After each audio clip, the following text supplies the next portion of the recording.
Eu entendo que eu tenho aqui as minhas limitações, né, na questão de falar um pouco rápido e acabar falando de uma forma um pouco atropelada também, e até porque as coisas estão fluindo aqui na minha mente, e eu acabo falando um pouco mais rápido porque já estou inserido no assunto, né? Mas eu peço que vocês deem total atenção a esse momento que a gente está abrindo agora no final, justamente para elucidação das perguntas, se acaso tiverem, né? Se acaso ficou alguma dúvida, ou se vocês quiserem tirar dúvidas até mesmo de informações que não foram passadas aqui. Na verdade, eu já gostaria de agradecer mesmo a atenção de vocês, né? Muito obrigado pelo tempo que disponibilizaram para estar aqui me ouvindo, né? E se acaso vocês conseguiram adquirir alguma coisa, se conseguiram aprender, eu gostaria até mesmo de parabenizar vocês, porque vocês são seres humanos, né? Cognitivos, providos de inteligência, e que conseguiram, de certa forma, apreciar, né, em si as informações e incorporar essas informações que foram passadas. Mas aí agora a gente abre esse espaço para as perguntas, né? Alguém tem alguma pergunta ou alguma colocação para fazer para o Júnior? Ou levanta a mão ou abre o microfone.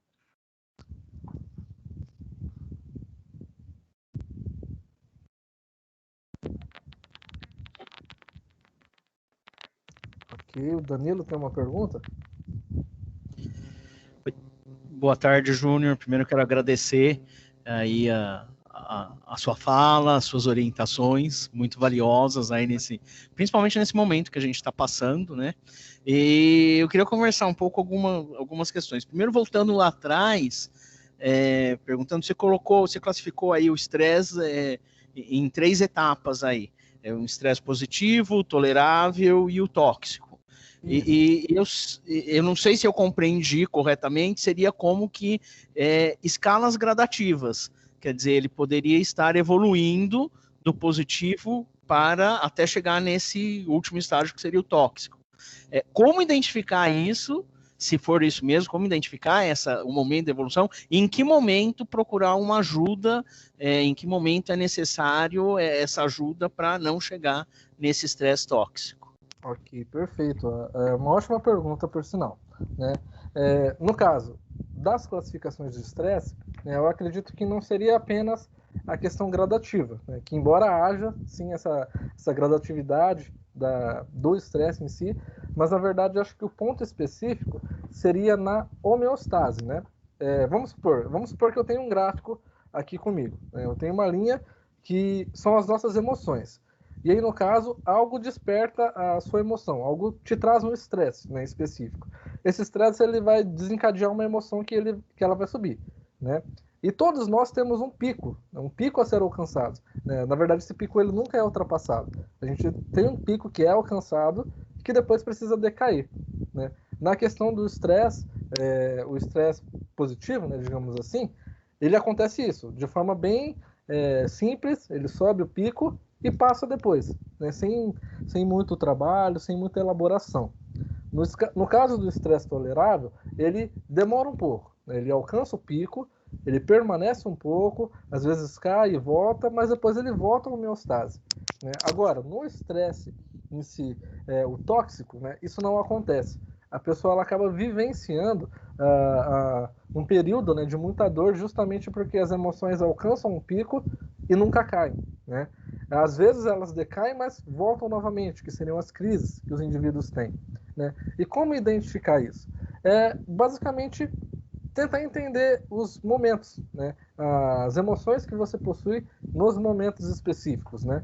Vamos supor, se você tem pensamentos ou emoções que perduram por muito tempo e que são emoções que vão e voltam e que sempre voltam na mesma intensidade ou intensidades maiores, né, aqui nós temos então um indício de que isso pode já ser um estresse tóxico ou então estar se instalando como um estresse tóxico, né, digamos assim. Aqui nós já temos um indício de que as emoções elas não estão sendo bem elucidadas, né, e que os seus pensamentos estão, na verdade, sempre trazendo aquele sofrimento inicial. Então, provavelmente tem algum ponto ali na equação que não foi resolvido, né? Ou seja, você sempre pensa em algo que te traz uma emoção ruim, né, que depois te leva a um comportamento que reforça essa emoção.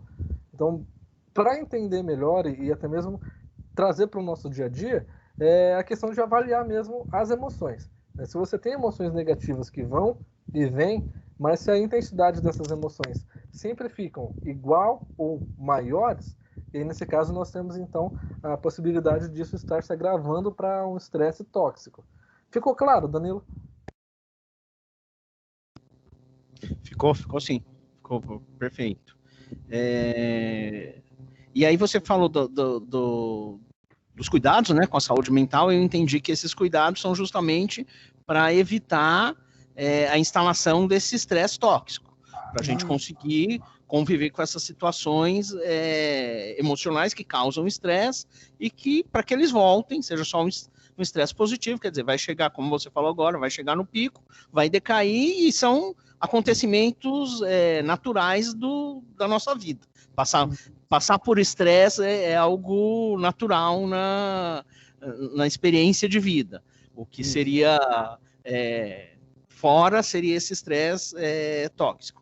Tem um momento que você falou, já mais para o final, você falou sobre a questão de tempo e tal, e você falou, nosso dia a dia acontece por meio deles, quer dizer, por meio dessas ações que a gente faz.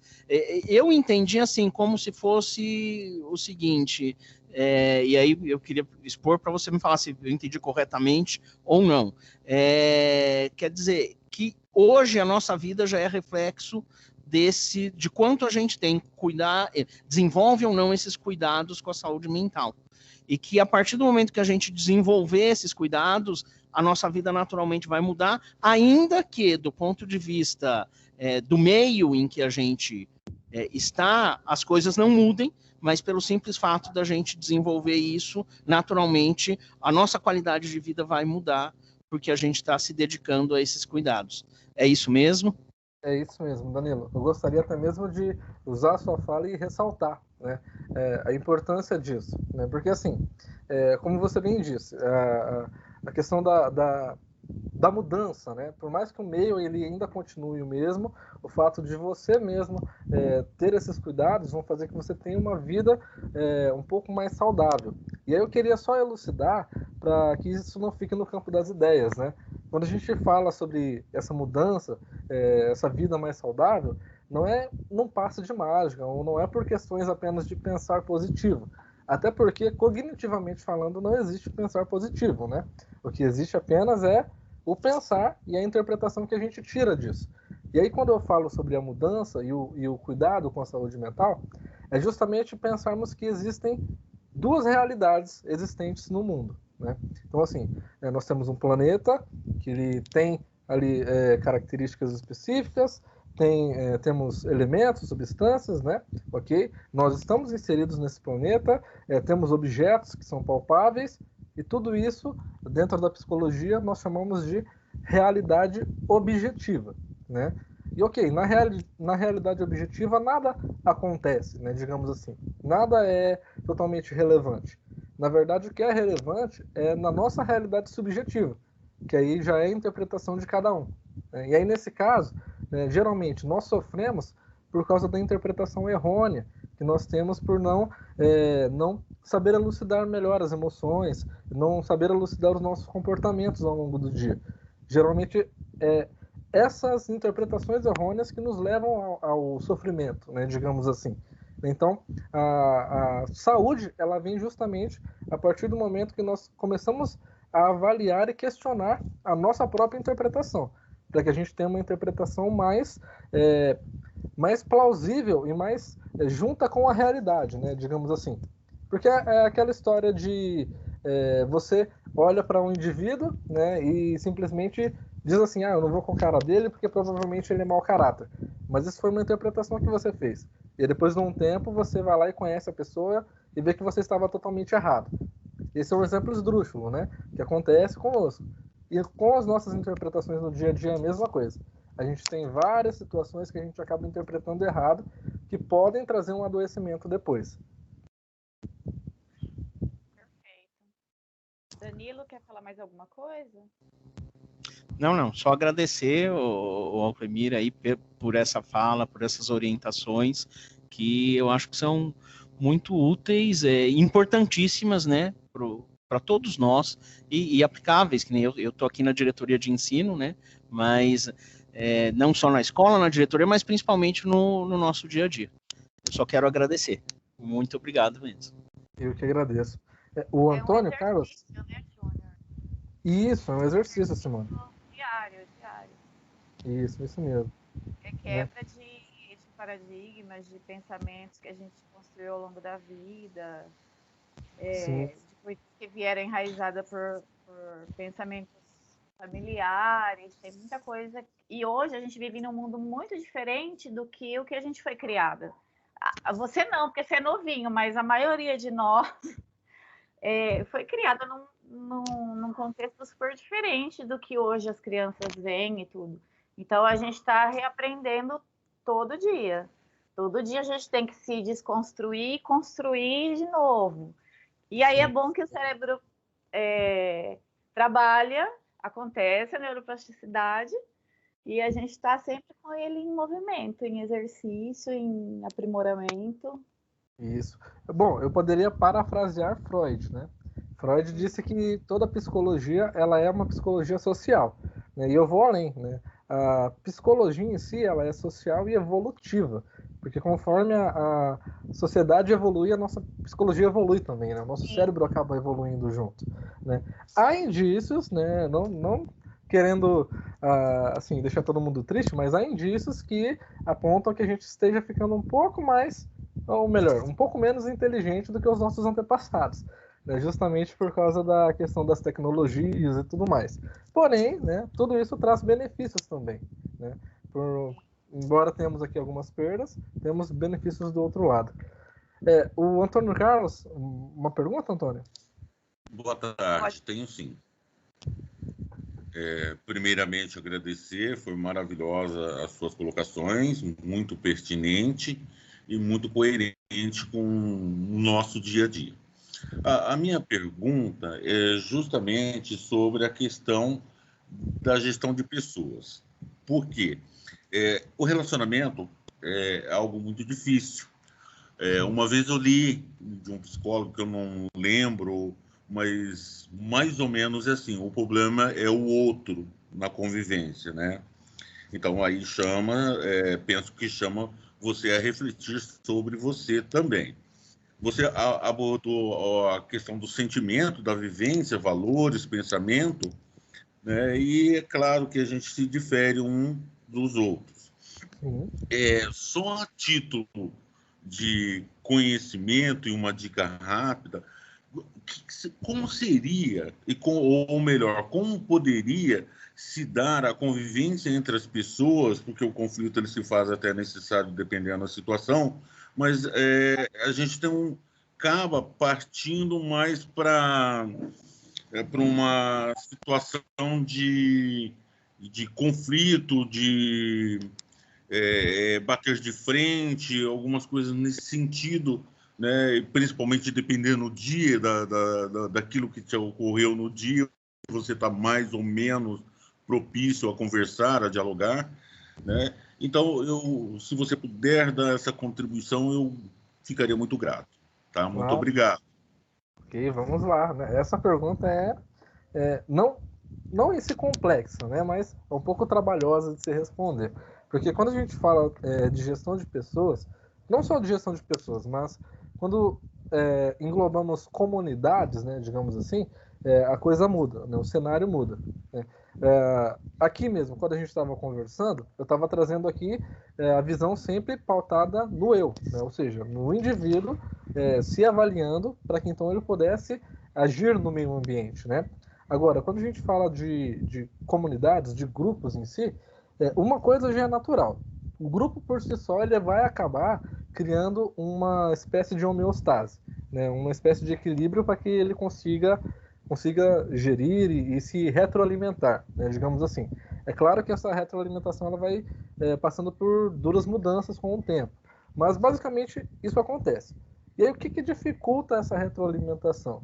É justamente a forma das pessoas não conseguirem, talvez, lidar com essas dificuldades do outro, né? para ficar bem claro, Antônio, o que eu estava dizendo aqui na apresentação sobre a questão do autoconhecimento, né? Imagina só, como que alguém que não conhece muito bem as suas próprias emoções e não conhece muito bem as suas próprias limitações conseguiria lidar com as limitações do outro, né? É uma pergunta bem complexa isso. E, na verdade, a resposta é simples. Não tem como, né? Na verdade, a gestão de pessoas ela acaba sendo melhor avaliada e acaba tendo um índice em si melhor justamente quando aquele que faz o papel do gestor, né, ele consegue transpassar essa confiança, né, essa questão da generalização respondente que eu citei, né? Ou seja, ele tem o controle das suas emoções, dos seus comportamentos e as atitudes que ele tem no meio, por causa desse controle, acabam refletindo nas outras pessoas. É claro que é uma questão um pouco complexa porque demanda tempo, né? Não existe, por exemplo, uma fórmula mágica que aí simplesmente as pessoas aplicam no outro dia com a equipe e sai, dá tudo certo. Na verdade, demanda um tempo, né? As pessoas elas precisam de um tempo sendo treinadas para aprender a lidar com seus próprios sentimentos e depois conseguir enxergar o sentimento dos outros, né? Conseguir enxergar ali as limitações dos outros. E aí, tendo essa capacidade de enxergar as limitações dos outros, a gente tenderá a ter comportamentos e respostas mais favoráveis de acordo com a resposta que o outro nos passou. Então, vamos supor, se você entende as suas motivações e o porquê que você fica nervoso em determinadas situações, o que te leva a ficar nervoso, você também compreende de uma forma melhor, né, a pessoa que está nervosa naquele dia. E provavelmente você teria um repertório de respostas maior, né, para poder lidar com aquela pessoa. Então, na verdade, é um treinamento um pouco duro que é necessário nessa questão de inteligência emocional mesmo, e até mesmo de habilidades sociais, né, que é algo que eu não citei na apresentação, mas a questão de saber ser assertivo, né, saber se colocar com a fala diante da determinada situação, com a entonação de voz certa, para conseguir ter uma gestão de pessoas um pouco mais saudável, né, digamos assim. Ficou claro, mais ou menos, Antônio, ou você ainda tem alguma dúvida? Perfeitamente. Só resumindo, se conhecer. Isso. À medida que você se conhece, você lida com as suas emoções, você é capaz de enxergar o outro. E a questão da comunicação, você ser mais assertivo, né, com a comunicação e perceber o outro como ele é e não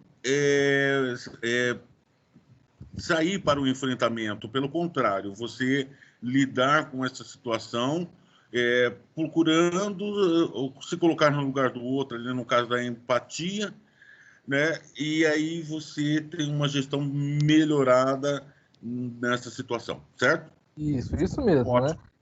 A gente poderia até usar uma questão prática que nasceu nos Estados Unidos, né? Que hoje aqui no Brasil acabou ficando um pouco falaciosa, mas que seria a questão do coaching, né? Os coaches da vida, na verdade, eles são uma corrente da psicologia que nasceu nos Estados Unidos justamente para ajudar líderes, né, e gestores a terem essa gestão de pessoas mais favorável. É claro que quando chegou aqui no Brasil a coisa desandou e a gente tem o que tem hoje, né? Mas assim, de qualquer forma, né, a questão do treinamento dessas habilidades traz sim uma gestão mais favorável. Ok, eu agradeço bastante, Júnior. Foi muito assim, assertivo na sua fala, me ajudou muito, parabéns. Isso faz com que a gente melhore a cada dia também, né, e que a gente tenha uma convivência mais saudável. Muito obrigado. Eu que agradeço. Ariovaldo, é isso? Isso, boa noite, boa tarde, Júnior. Olá, Ariovaldo, boa tarde, tudo bem? Tudo bem, eu sou da escola Antônio Francisco, professor mediador de lá, o Carlão aí, né, eu falo Carlão, porque eu tenho uma amizade muito grande com ele, e assim com os outros também que estão aí. Okay. Respeito dos hábitos saudáveis que você falou, o Júnior, isso aconteceu comigo, e tudo isso que você falou aqui, ó, alimentação saudável, atividade física regular, sono de qualidade, meditação e reflexão. Foi realmente o que eu fiz faz algumas semanas que eu procurei esses hábitos, né? E eu estou me sentindo tão bem que eu não estou nem precisando mais do despertador do celular. Porque você tem acordado 6h30 da manhã, estou caminhando 1 hora por dia, tá? Não sinto a fadiga, não sinto aquele cansaço. E isso tem ajudado bastante até na emoção também, porque o nosso corpo fica mais ativo você fazendo de manhã, né? Porque você acorda de manhã, você já fica mais ativo, e aí, no decorrer do dia, assim, a gente fica mais tranquilo. Para mim, esses hábitos aqui está assim surtindo um efeito muito grande, e eu não estou mais conseguindo dormir até mais que 7 horas da manhã. No próprio domingo, eu tive que acordar para caminhar. Então, isso aqui veio muito ao encontro, tá? Daquilo que eu estou passando, e também que muitos também deveriam ter esse hábito, né? Um pouquinho.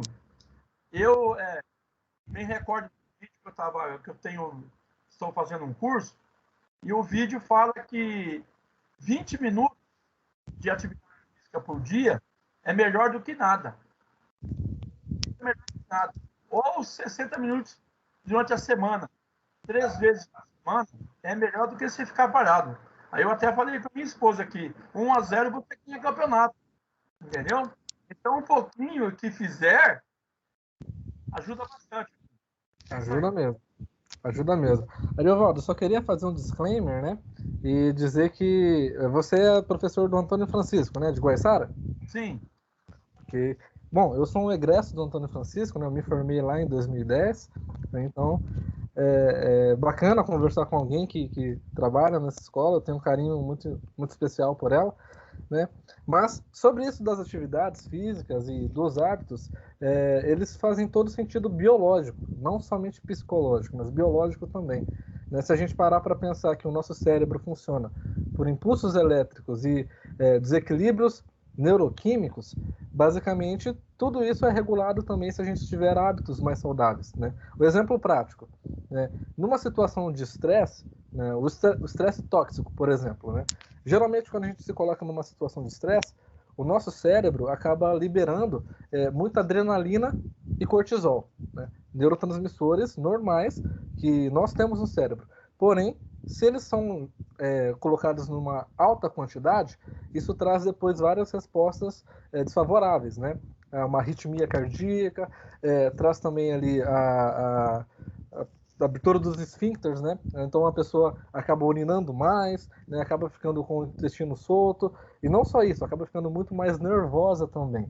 E aí, o simples ato de correr ou fazer alguma atividade física vai trazer um equilíbrio neuroquímico. Por quê? Porque basicamente é isso que o seu cérebro está te preparando, né? Ele te preparou para lutar ou fugir. E aí, no caso, se você coloca os músculos para trabalharem, basicamente eles vão fazer com que os seus neurotransmissores que estão disparados no cérebro diminuam, né? Trazendo esse equilíbrio, essa homeostase que a gente tanto almeja ter. Bom, Silvio?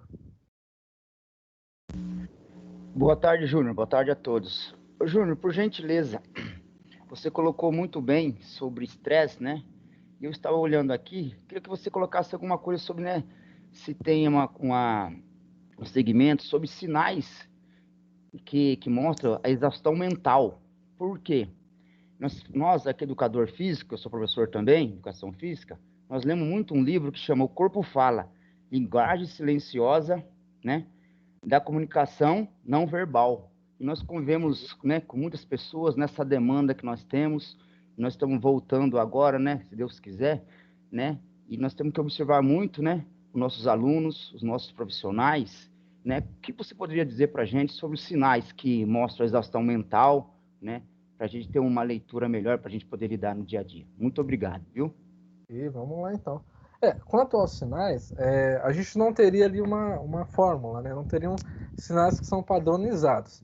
Na verdade, o que nós temos são indícios de acordo com o indivíduo, até porque a manifestação do estresse, do emocional, né, um pouco abalado, ele vai variar de acordo com a pessoa. Então, de acordo com a personalidade daquele indivíduo, a gente vai conseguir identificar alguns indícios, né?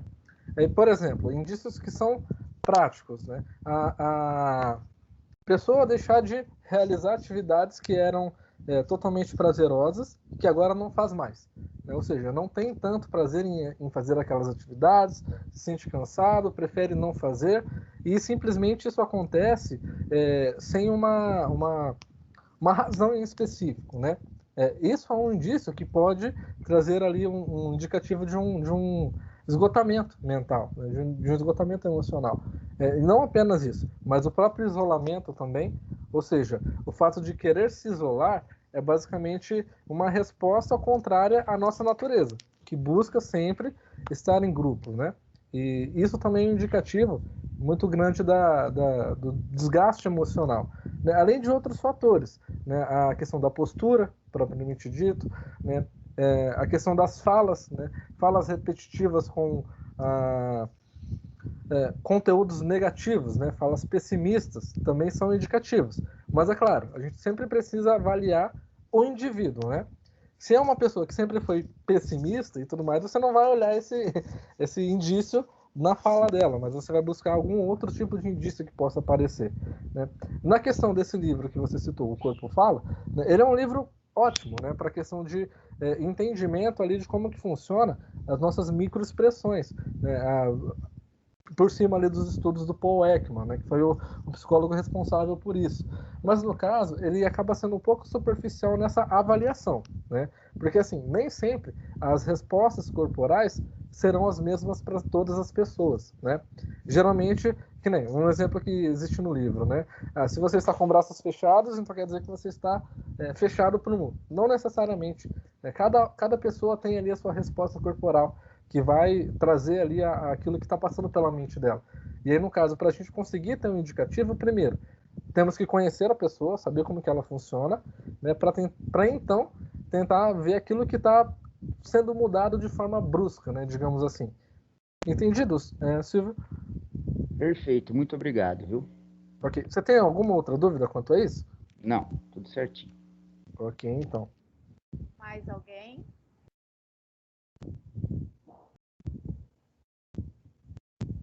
Ok.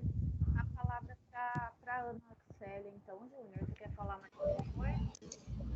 Acredito que seria isso mesmo, né? Eu me coloco à disposição, é claro, se alguém quiser bater um papo por fora comigo, falar sobre essas questões de estresse e tudo mais, eu fico à disposição, como sempre fiquei, né? Eu fico de braços abertos para receber o pessoal da área da educação em si, para que a gente possa crescer juntos, né? Digamos assim. E gostaria de agradecer pelo convite mais uma vez.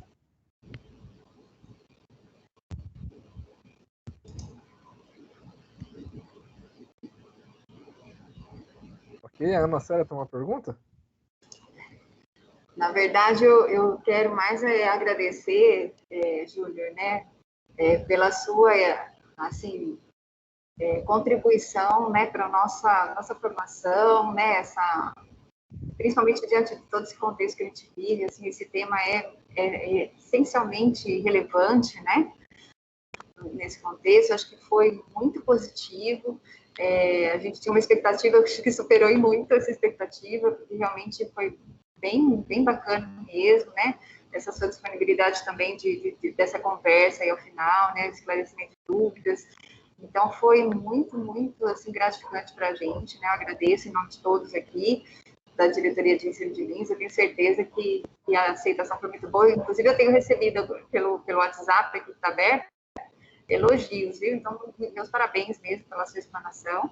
Eu acho que você tem um dom ali também como educador, porque você tem toda uma didática também para expor. Sua palestra é muito bacana, essa dinâmica de palestra. É um dos objetivos, né? É um dos objetivos. Então, olha lá, a gente identifica. Só pelo jeito a gente acaba identificando aí esse outro dom aí também na sua pessoa. Okay. Então, agradeço imensamente, né, essa sua contribuição. Quem sabe a gente conversa para outras oportunidades, né? Então, fica aí aberto. Fico à disposição. também coloco à disposição, né, a equipe da DI aí, caso você necessite de alguma coisa, né, de repente algum trabalho nas nossas escolas também, a gente agradece e se coloca aí à disposição. Ok. Muito obrigado, gente. Obrigada de novo, Júnior. Sempre que eu puder, eu vou te solicitar. E eu não tinha dúvida que você ia tirar de letra, né? Pelo que eu conheço de você, você é extremamente competente, extremamente focado. E a gente só tem a agradecer a todo mundo que participou, que contribuiu. A gente preparou tudo isso, já faz acho que umas 3 semanas que estamos preparando essa reunião, né? Foi com muito cuidado, com muito amor, pensando em num assunto que poderia ser num nível de entendimento para todo mundo. E acho que a gente conseguiu, né? Objetivo alcançado. Isso. Okay. Ana? Que bacana, né? Eu tinha visto já algo aí no seu currículo, que você é oriundo de escola pública e da nossa região, né, ainda. E legal isso daí, é muito bacana. E até agradeço aí por você ressaltar aí, né, essa importância também que, de alguma forma, a educação pública aí contribuiu na sua formação. A gente fica muito feliz de ver, assim, bons frutos, né? Um profissional aí totalmente qualificado, né, com várias produções aí, também sendo formado basicamente aí na educação pública. Isso é bastante gratificante. E exemplo também para os nossos alunos. Né? Então, queria ressaltar esse aspecto. Ok, muito obrigado. Bom, eu acho que eu só fico nos agradecimentos mesmo. É uma honra poder participar desse projeto com vocês, né? Eu acabei pesquisando sobre o Conviva e eu acho muito bacana essa iniciativa do Estado. É totalmente importante, né? E eu acho que vocês estão no caminho certo. Obrigada, agradeço. E a gente também tem um outro projeto aqui na Rede Lins, que já faz um tempo que a gente vem desenvolvendo, que é Educação e Rede de Proteção, Novos Olhares e Novas Práticas. Inclusive com viés aí para justiça restaurativa, mediação de conflitos. Então, é bastante bacana. E nós temos também, em alguns momentos, parceria com o Salesiano, a equipe ali da psicologia mesmo. Olha, então, muito depois bom. de uma hora a gente conversa melhor sobre isso aí, tá? Ok, então, Ana. Ok, eu agradeço. Obrigada. Ok, tchau, tchau, gente. Tchau. Tchau. Tchau. Muito obrigado. Tchau, tchau. Obrigada, parabéns. Tchau, obrigada. Tchau, tchau. Obrigado aí, gente. Obrigada pela participação de todos vocês, tá? Até a próxima. Tchau, tchau. Pessoal, muito boa tarde. Obrigado. Boa tarde, Carlão. Tchau, boa tarde. Saudade de você, velho. Boa tarde, filho. Você tá bem? Tchau, tchau. Muito obrigada. Silvinha. Boa tarde, obrigada a todos. Tchau. Tchau a todos, até a próxima. Boa tarde. Tchau, gente. Obrigada por tudo. Obrigada, viu, para todos. Parabéns pela reunião. Boa tarde. Boa tarde.